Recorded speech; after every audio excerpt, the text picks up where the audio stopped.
Kashan. Provavelmente a maioria nunca nem ouviu falar desse nome e aqueles que ouviram provavelmente foi por conta de Kashan Sins, anime de 2008 produzido pela Madhouse ainda na época de ouro. Mesmo assim, Kashan vai além dessa adaptação. Atualmente a franquia possui 5 adaptações diferentes, incluindo o mangá que começou a ser lançado em 2023, que reconta o primeiro anime. Desde muito tempo eu sou um grande fã de Kashan Sins e do personagem Kashan, e como vi poucas pessoas até hoje realmente dando atenção para as outras versões desse universo, decidi me aprofundar mais e conhecer sobre o processo evolutivo das concepções que tanto me encantaram no reboot. Infelizmente o mangá citado ainda não tem tradução, então eu não vou falar sobre ele, só sobre as outras adaptações em audiovisual. A primeira vez que Kashan foi posto em tela foi no ano de 1973, com um anime de 35 episódios intitulado Neo Human Kashan, criado por Tatsuo Yoshida e produzido pela Tatsunoko Production. Com um formato episódico, a história se inicia com um experimento falho de Dr. Azuma, que fazia robôs para ajudar a humanidade e, por conta de um raio que caiu nesse seu último experimento, o corrompeu e acabou criando o Breaking Boss, um robô com a intenção de dominar a humanidade. Assim, para impedir isso de acontecer, Tetsuya, seu filho, se voluntaria para se transformar em um androide, nem robô, nem humano, um ser imortal para defender a humanidade, sacrificando sua vida como ser humano. Assim surge Kashan, que ganha esse objetivo de salvar o mundo e a vida de seus pais, que são capturados pelo vilão. Com essa premissa, já vemos uma grande diferença em relação ao reboot de 2008. Aqui, Kashan tem um passado antes de ser um androide e é a esperança da humanidade. O seu desenvolvimento como personagem gira em torno da sua desumanização, abandonando a sua humanidade para proteger as pessoas. A forma como o anime aborda isso é interessante, ao menos em alguns episódios. Os humanos não confiam nos robôs, então a confiança em Kashan, um ser imortal e com aparência semelhante a eles, é gradual e feita com atos de heroísmo do personagem em diferentes âmbitos sociais. Além disso, para ganhar a confiança dos humanos, Kashan ainda precisa ser relutante com seu objetivo e esboçar seus traços humanos. Podemos dizer que Tetsuya morreu e Kashan é uma existência à parte de tudo e que vive nessa linha tênue entre humano e robô. De fato, a discussão sobre a importância e presença da morte como processo necessário para nos considerarmos humanos é vista desde o anime de 73 até Kashan Sins, mas tratada de formas diferentes. Enfim, como dito antes, o anime de 73 é episódico, então em cada episódio conhecemos novos personagens diferentes que sofrem com as ações da Andro Force, o grupo de robôs. Infelizmente isso acaba dando uma repetitividade cansativa para essa adaptação. Imagino que muito disso seja pelas limitações da época. O consumo dos animes ainda era majoritariamente feito apenas pela TV semanalmente. Ainda assim, existem episódios que conseguem aprofundar tematicamente esse universo. Os meus favoritos são aqueles que dão a outra face aos robôs, como um que retrata a relação de amor entre uma humana e um robô que a protegia, ou outro em que um androide construído pela Andro Force para capturar Kashan se rebela e o ajuda. Além desses, um dos episódios acaba usando um concerto em uma cidade prestes a ser atacada, como forma de revitalizar a esperança nos humanos. Vários vão lá sabendo do risco de morrerem, mas só de presenciar essa expressão artística depois de tanto tempo em guerra, já recompensaria. Então com esse cenário posto, o criador faz um contraste do concerto musical com Kashan lutando contra os robôs para proteger a cidade, exemplificando seu papel como a definitiva esperança dos humanos. Esses tipos de episódios são fora da curva do vai e vem de Kashan matando robôs e vendo pessoas morrer. É sério, todos os episódios se tornam previsíveis porque você sabe que o personagem novo apresentado vai morrer. Então, no geral, Neo Human Kashan realmente por conta desses problemas peca no desenvolvimento de seus personagens principais, fora Kashan. Luna, diferente de Kashan Sins, aqui é sua dupla, junto com Fender, que é o cachorro morto de Tetsuya revivido como robô imortal. Esses personagens apenas existem, são um complemento ao Kashan e não são independentes. Até o Breaking Boss é mais prejudicial à obra do que de fato bem aproveitado. Insistem tanto em o vilanizar, mostrando o quão cruel ele é, até com analogias ao bigodudo, que isso come a espaço do anime e se torna novamente cansativo. Enfim, também é válido comentar sobre outro ponto positivo e que me agradou nesse anime, que é a sua estética. Tatsuo Yoshida, o criador de Kashan, é muito influenciado pelas ideias dos tokusatsu, sendo evidenciado em outros de seus animes como Gatchaman de exemplo. O design do Kashan remete aos protagonistas dessas obras e a forma como luta também. Essas poses são sempre ressaltadas em meio ao combate. É muito difícil confundir o anime de 73 com qualquer outro, justamente porque Yoshida pegou isso de base e juntou com a robótica. Em conclusão, eu vejo Neo Human Kashan apenas como um amontoado de ideias interessantes que viriam a ser reaproveitadas e reimaginadas em outras adaptações, ao invés de algo realmente concreto. Até a conclusão do anime com a luta de Kashan e Breaking Boss não é tão satisfatória e bem planejada como se esperava depois de 35 episódios. Por conta do apelo tokusatsu e a forma como foi lançado, também vejo um intuito mais comercial nesse início de franquia. Bom, após 20 anos desde o lançamento desse anime de Kashan no Japão, talvez como uma homenagem e fanservice para os fãs da franquia, foi lançado um OVA de 4 episódios intitulado de Kashan Robot Hunter. Como uma staff diferente e uma notória evolução na animação devido a 2 décadas de diferença, esses OVAs ainda seguem muito do que foi proposto em seu antecessor.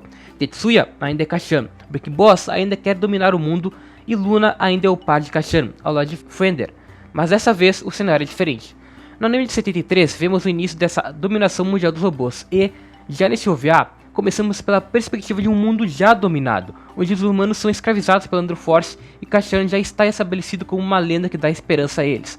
Acho importante ressaltar isso, pois já se aproxima mais de algumas ideias de Kashan Sims, que também já se passa no mundo acabado, no mundo distópico, mesmo que com os personagens e contextos diferentes. Infelizmente, esse OVA não tem um conteúdo tão grande para ser comentado, por isso eu até sinto ele mais como fanservice, mas acho que vale dizer que mesmo assim, gostei mais dele do que o original. A conclusão da luta entre Kashan e Brick Boss, por exemplo, já é um pouco mais satisfatória, mesmo que eu ainda não seja fã do vilão.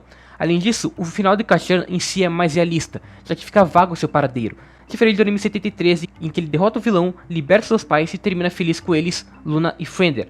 Basicamente, por continuar com as ideias anteriores e já ter uma ambientação semelhante ao que se viria em Kashan Sims, considero esse OVA como uma transição para a maior concretude das ideias como foi vista no reboot.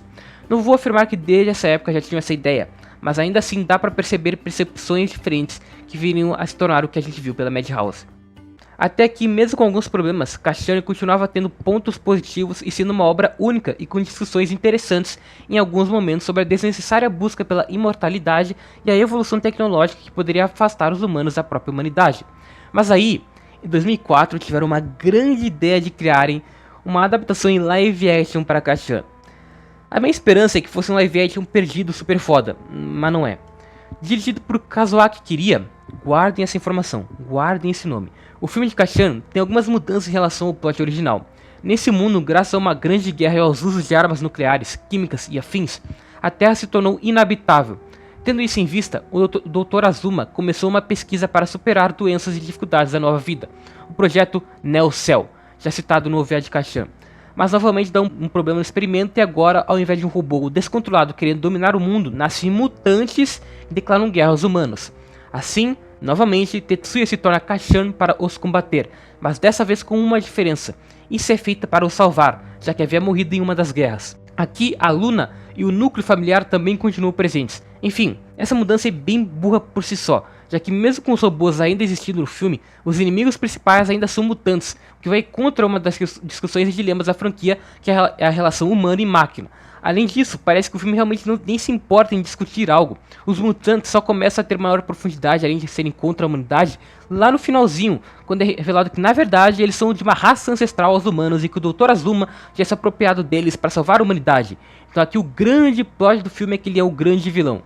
Além desse conceito não ter nenhuma ligação com os princípios de Kashan, os próprios personagens não têm. Aquele dilema do Kashan de passar pela morte de Tetsuya, a desumanização e ao mesmo tempo servir como esperança para a humanidade, é pouco trabalhado. É mais como se só botasse o personagem ali com um nome e uma origem parecida. Mas, mesmo com essa confusão no enredo do filme, a maior ofensa que ele faz à franquia é no visual e na ambientação. Sério, não tem nada que remeta a Kashan. Principalmente porque boa parte dos cenários e personagens são pouco visíveis, porque o diretor, que é maníaco, ficava botando um glow em todas as cenas que podia. Não é exagero, principalmente as cenas de ação com esse glow são confusas demais, porque também são cheias de cortes mal planejadas, é uma confusão, você não consegue sentir porra nenhuma. Boa parte das culpas pelas escolhas erradas citadas é do diretor do filme, já que no filme ele é até mais importante do que em outras mídias, e nesse caso, Kazuaki Kiria é muito inexperiente. Antes de Kashan não havia nenhum trabalho no cinema. Todas as adaptações de Kashan possuem algum valor para a franquia como um todo. Menos essa, é só um sofrimento inútil e confuso que eu quis comentar, porque eu vi, então eu não podia deixar isso passar. Após 3 adaptações, finalmente Kashan chegou ao que eu considero a sua definitiva versão, Kashan Sims, animado pela grande Madhouse em 2008 com o intuito de ser um reboot, algo bem diferente do que vimos nos anteriores.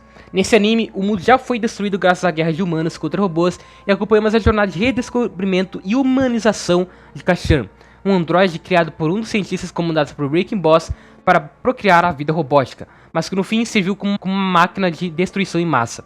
O seu encontro com Luna, que aqui é totalmente diferente da original, fez com que o mundo fosse para a literal ruína.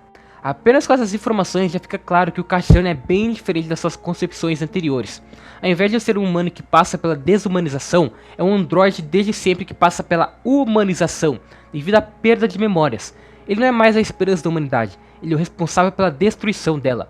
O título, Kashan Sins, define bem a ideia. O protagonista encontra diversas pessoas no caminho que reiteram as consequências de suas ações negativas, pessoas que o odeiam, o que o faz ter que pagar pelos seus pecados. Gosto muito do cenário em que o personagem é colocado, ainda mais depois de ver os animes anteriores, pois é basicamente um bad ending do antigo Tetsuya em um contexto diferente. Ademais, a ambientação é mais existencialista, ressalta mais o vazio daquele mundo. Aqui ela tem um papel muito mais importante do que nos anteriores. A obra ainda mantém o formato episódico por um tempo antes de se tornar mais linear, e dessa vez funciona muito melhor por não ter a mesma fórmula em todo episódio.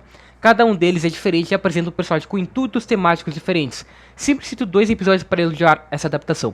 O primeiro é o de Lisabel, um artista que vivia numa cidade destruída e tenta usar a arte para trazer vida de volta ao mundo, mas falha. O outro episódio é o de Janice, onde temos a música sendo usada como um instrumento de esperança à humanidade em contraste com o Kashan em sua luta eterna contra os robôs, semelhante ao que foi visto lá em 73 que nem eu citei. Nesses 2 episódios citados, o ponto ainda é o de esperança em meio às ruínas, mas feito de formas diferentes e com conclusões diferentes, algo que faltava para o anime 73, que ficava muito na mesmice. Outro grande ponto positivo da adaptação que a torna mais complexa do que as anteriores é a reviravolta nos papéis de Luna e Kashan.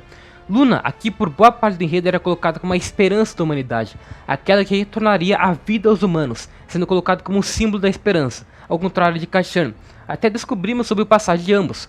Luna foi morta por Kashan, como já era claro, mas a novidade é que havia renascido como uma deusa da face da vida, ou seja, daria a vida eterna como muitos humanos queriam, mas ao fazer isso, não o salvaria, pois uma das principais discussões da obra é justamente a importância da morte em completar o ciclo do que nos torna humano. Ou seja, Kashan, nessa inversão, se torna o verdadeiro salvador, indo contra Luna e aceitando a realidade da morte. Por isso, considero a conclusão de Kashan Sins uma das melhores que já vi em anime. Kashan até o momento em todas as adaptações era mostrado como um ser imortal, aquele que era intocável, mas Sins pegou e cravou o que já era abordado de que a imortalidade acaba com o propósito da vida.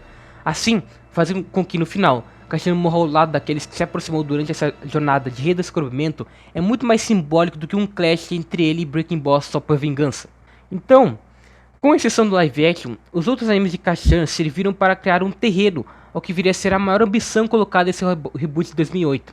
De fato, assistir Kashan Sins já te faz ver a melhor versão da história do personagem, mas eu comecei a gostar mais ainda dela, justamente por saber como as anteriores eram distintas, mas ainda próximas em várias ideias.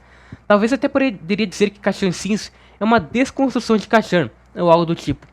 Enfim, recomendo que assistam os outros animes e ignorem o live action. Kashan é muito bom. É isso.